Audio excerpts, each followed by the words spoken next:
ಕೆಲಸದಲ್ಲಿ ತಪ್ಪಾದ್ರೆ ಬಯಸ್ಕೊಳ್ಬೇಕು, ಸಂಬಳಕ್ಕೋಸ್ಕರ ನಾವು ಕಾಯ್ಬೇಕು ಅನ್ನುವಂಥದ್ದೇ ಬಹುತೇಕರ ಟೆನ್ಷನ್.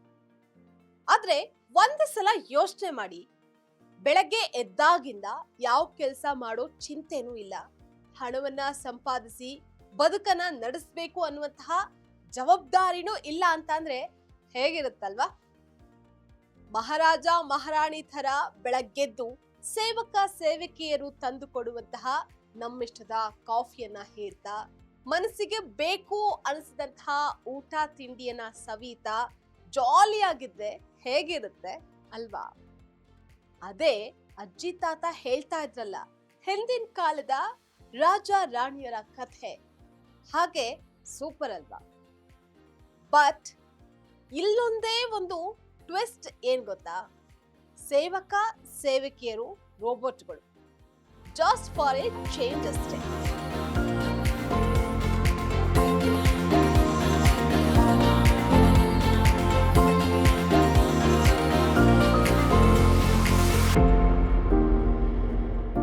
ವೀಕ್ಷಕರೇ, ಈಗಾಗಲೇ ಜಗತ್ತಿನ ಟೆಕ್ ದಿಗ್ಗಜ ಎಲಾನ್ ಮಾಸ್ಕ್ ಮುಂದಿನ ದಿನಗಳಲ್ಲಿ ಕೆಲಸ ಮಾಡುವಂತಹ ಅಗತ್ಯವೇ ಇರೋದಿಲ್ಲ, ಮುಂದೊಂದು ದಿನ ದುಡ್ಡೇ ಬೇಕಾಗೋದಿಲ್ಲ, ಜಗತ್ತು ಸಂಪೂರ್ಣವಾಗಿ ಸಮೃದ್ಧವಾಗಿರುತ್ತೆ ಅಂತ ಹೇಳಿದ್ದಾರೆ.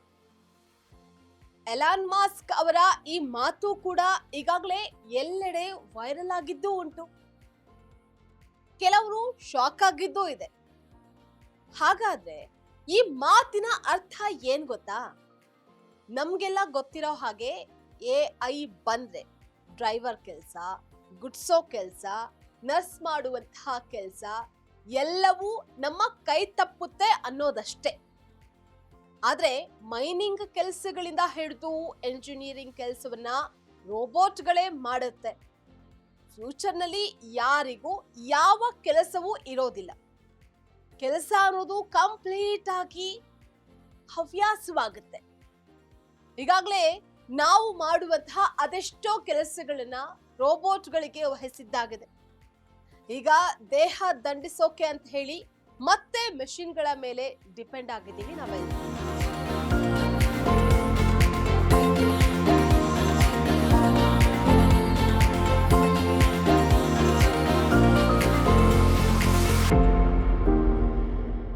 ಇನ್ಮುಂದೆ ನಮ್ಮ ಬ್ರೈನ್ ಮಾಡುವಂತಹ ಕೆಲಸವನ್ನ ಈ AI ಮಾಡುತ್ತವೆ ಅಂತೆ. ಅಲ್ಲಿಗೆ ನಮ್ಮ ತಲೆಗೂ ಕೆಲಸ ಇರೋದೇ ಇಲ್ಲ ಅಲ್ವಾ?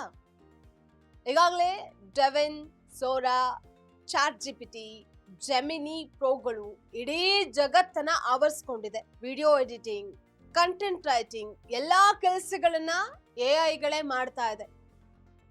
ಅದಷ್ಟೇ ಅಲ್ಲ, ಅಮೆರಿಕದಲ್ಲಿ ಈಗಾಗಲೇ ಕೆಲ ಕೆಲಸಗಳನ್ನ, ಕೇಸ್ಗಳನ್ನ ಸ್ಟಡಿ ಮಾಡೋದಕ್ಕೆ ಅಂತ ಹೇಳಿ ಲಾಯರ್ಗಳೇ ಬೇಕಾಗಿಲ್ವಂತೆ. AI ಇದ್ರೆ ಸಾಕು, ಇದೆಲ್ಲ ಇನ್ನೂ ಶುರು ಅಷ್ಟೇ.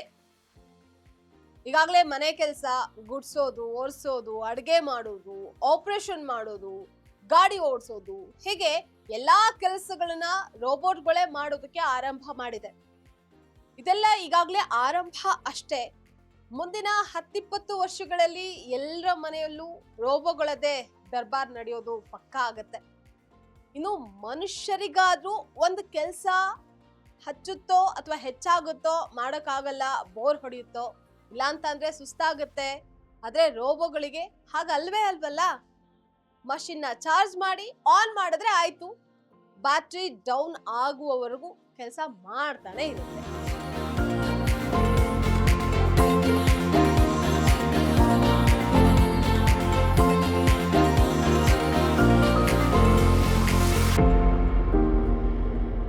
ಇದೇ ಎಲಾನ್ ಮಾಸ್ಕ್ ಲಾಜಿಕ್. ನಾವೆಲ್ಲ ಕೆಲಸ ಮಾಡೋದು ಯಾಕೆ? ದುಡ್ಡು ಬೇಕು ಅಂತ ಅಲ್ವಾ? ಈಗ ನಾವು ಕೆಲಸ ಮಾಡ್ತೀವಿ ಅಂತ ಅಂದ್ರೆ ಸಂಬಳ ಕೊಡ್ಬೇಕು. ಕೃಷಿ ಮಾಡೋದ್ರಿಂದ ಹಿಡಿದು ಮೈನಿಂಗ್ ಮಾಡೋರು ಎಲ್ರಿಗೂ ಭತ್ಯೆಯನ್ನ ಕೊಡ್ಬೇಕು. ಆದ್ರೆ ಈ ರೋಬೋಟ್ಗಳೇ ಅದೆಲ್ಲವನ್ನ ಮಾಡಿದ್ರೆ ಸಂಬಳ ಕೊಡುವಂತಹ ಅಗತ್ಯನೇ ಬರೋದಿಲ್ಲ. ಹಾಗಿದ್ಮೇಲೆ ದುಡ್ಡು ಯಾಕೆ ಬೇಕಲ್ವಾ? ರೋಬೋಟ್ ಎಲ್ಲಾ ಕೆಲಸ ಮಾಡೋದ್ರಿಂದ ಮನುಷ್ಯರಿಗೆ ಬೇಕಾಗಿರೋದೆಲ್ಲ ಸುಲಭವಾಗಿ ಸಿಗತ್ತೆ. ಇದಕ್ಕೆ ಎಲಾನ್ ಮಾಸ್ಕ್ ಹೇಳಿದ್ದು ಕೆಲಸನೂ ಮಾಡೋ ಹಾಗಿಲ್ಲ. ಕೆಲಸ ಮಾಡೋ ಹಂಗೂ ಇಲ್ಲ, ದುಡ್ಡು ಬೇಕಾಗಿಲ್ಲ, ಸಮೃದ್ಧಿಯ ಆರ್ಥಿಕತೆ ಅಂತ ವಿಶ್ಲೇಷಣೆಯನ್ನ ಕೊಟ್ಟಿದ್ದಾರೆ. ಆಹಾ, ಕೇಳೋದಕ್ಕೆ ಇಷ್ಟು ಚೆನ್ನಾಗಿದೆ ಅಲ್ವಾ? ಇನ್ನೂ ಅಂತ ದಿನ ಬಂದ್ರೆ ಹೇಗಿರುತ್ತೆ ಅಲ್ವಾ? ಏನೇ ಬೇಕು ಅಂತ ಅಂದ್ರೂ ಈಸಿಯಾಗಿ ಸಿಗುತ್ತೆ, ದುಡ್ಡೇ ಬೇಕಾಗಿಲ್ಲ ಅಂದ್ರೆ ಹೆಂಗಲ್ವಾ? ಬಟ್ ಇಲ್ಲೊಂದು ಪ್ರಾಬ್ಲಮ್ ಕೂಡ ಇದೆ.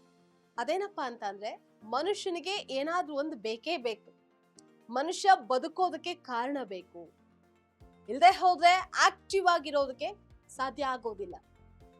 ಮನುಷ್ಯನಿಗೆ ಜವಾಬ್ದಾರಿ ಇಲ್ಲದೆ ಹೋದ್ರೆ ಬೇಡದ ವಿಚಾರಗಳ ಬಗ್ಗೆ ಯೋಚಿಸ್ತಾ ಡಿಪ್ರೆಷನ್ಗೆ ಹೋಗುವಂತಹ ಸಾಧ್ಯತೆ ಬಹಳನೇ ಹೆಚ್ಚಾಗಿರುತ್ತೆ. ಇದರಿಂದ ಮನುಷ್ಯ ಕುಲ ನಾಶವಾಗೋದು ಕೂಡ ಪಕ್ಕ. ಟೆಕ್ನಿಕಲ್ ಸ್ಕಿಲ್ಸ್ ಗಳಿಗಿಂತಲೂ ಸಾಫ್ಟ್ ಸ್ಕಿಲ್ಸ್ ಗಳ ಬೇಡಿಕೆ ಹೆಚ್ಚಾಗುತ್ತೆ. ಕ್ರಿಯೇಟಿವಿಟಿ, ಹೊಸದನ್ನ ಯೋಚಿಸುವಂತಹ ಅಗತ್ಯ ಬೀಳುತ್ತೆ. ಎಂಪತಿ ಬೇಕಾಗತ್ತೆ.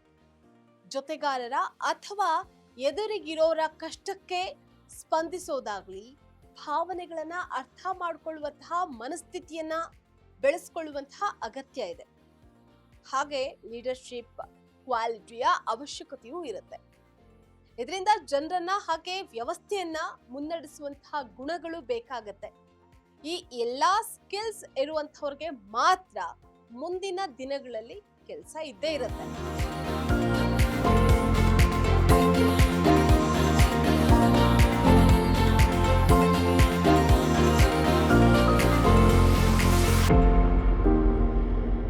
ಅದು ಬಿಟ್ರೆ ರೋಬೋಟ್ಗಳ ಸ್ವಿಚ್ ಆನ್ ಅಂಡ್ ಆಫ್ ಮಾಡುವಂತಹ ಕೆಲಸ ಒಂದು ಇದ್ದೇ ಇರುತ್ತೆ ಅಷ್ಟೇ. ಸೊ ಇದೆಲ್ಲ ಬರೋದಕ್ಕೆ ಇನ್ನು ಸ್ವಲ್ಪ ವರ್ಷಗಳು ಬೇಕಾಗತ್ತೆ. ಆದ್ರೆ ಅದಕ್ಕೂ ಮುಂಚೆ ಸಂಕಷ್ಟದ ಸಮಯ ಎದುರಾಗತ್ತೆ. ಈ ಸಂದರ್ಭದಲ್ಲಿ ಎಲ್ಲರೂ ಕೆಲಸವನ್ನ ಕಳೆದುಕೊಳ್ಳುವಂತಹ ಸಾಧ್ಯತೆ ಇರುತ್ತೆ. ಮನುಷ್ಯ ಕಾಲ ಮುಗಿದು ರೋಬೋಟ್ ಕಾಲ ಬರೋದು ಸನ್ನಿಹಿತವಾಗಿದೆ. ಇದಕ್ಕೆ ನಮ್ಮ ಮುಂದಿನ ಪೀಳಿಗೆ ಸಜ್ಜಾಗಬೇಕಾಗಿದೆ. ಇದಾಗಿತ್ತು ಇವತ್ತಿನ ಫೋಕಸ್ ಸ್ಪೆಷಲ್ ಸ್ಟೋರಿ. ಇಂತಹ ಸ್ಪೆಷಲ್ ಸ್ಟೋರಿಯೊಟ್ಟಿಗೆ ನಾನು ನಿಮ್ಮನ್ನ ಮತ್ತೆ ಭೇಟಿ ಮಾಡ್ತೀವಿ. ನೆಲ ಜಲ ಭಾಷೆಗಾಗಿ ನೋಡ್ತಾ ಇರಿ ಫೋಕಸ್ ಟಿವಿ.